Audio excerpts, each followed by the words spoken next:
அலுவலகத்திலே இளம் பிள்ளைகளுக்கென்று ஒரு கூட்டம் நடைபெறும். ஒரு தடவை நான் 200 பிள்ளைகள் தானே வருகிறார்கள், இன்னும் ஏராளம் பிள்ளைகள் வந்து பயன் பெறலாமே என்று எண்ணி டெலிவிஷனில் ஒரு அழைப்பு கொடுத்தேன். என் அன்பு பிள்ளைகளே, ஒவ்வொரு சனிக்கிழமை மாலை 3 மணிக்கும் உங்களுக்கென்று பிரத்யேகமாக ஒரு கூட்டம் நடைபெறுகிறது. வாருங்கள். உங்களுடைய எல்லா தேவைகளுக்காக மட்டுமல்ல, தேவன் தரும் இணையற்ற ஞானத்தின் ஆவியினாலும் நீங்கள் நிறைவதற்காக பிரத்யேகமாக உங்களுக்கு ஜெபம் செய்ய போகிறோம், எல்லாரும் வாருங்கள் என்று ஒரு அழைப்பு கொடுத்து நான் மறந்து போனேன். அந்த சனிக்கிழமை வந்தது பாருங்கள், ஒரே கூட்டம். எல்லா குட்டி பயல்களும், குட்டி பிள்ளைகளும், வாலிபர்களும், பெண்களும் வந்து குமிந்து விட்டார்கள். சின்ன பிள்ளைகள் தங்கள் பெற்றோர்களின் கைகளை பிடித்து கொண்டு வந்திருந்தார்கள். இப்போ எங்கள் ஆஃபீஸில் மிஸ்டர் ரஜீவ்னு ஒருத்தர் இருக்கார். அவர் சொன்னார் ஃபோனில் என்கிட்ட, அங்கிள் நீங்கள் உடனே வாங்க. எதுக்குப்பான்னு கேட்டேன்.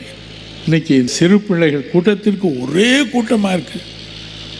நாங்கள் சொல்லி பார்த்தோம், எப்போ அங்கிள் வரமாட்டாங்க, மற்ற பேர் தான் நடத்துவாங்க.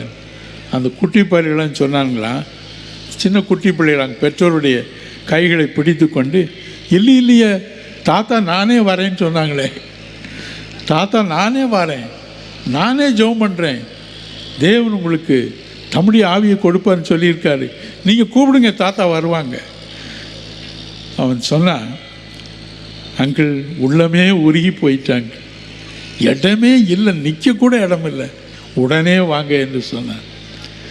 உடனே என் பேர குழந்தைகளை பள்ளியிலே போய் அழைத்து கொண்டு போய் அந்த கூட்டத்தை நடத்தினோம். எனக்கு அன்பானவர்களே, இன்று மாலை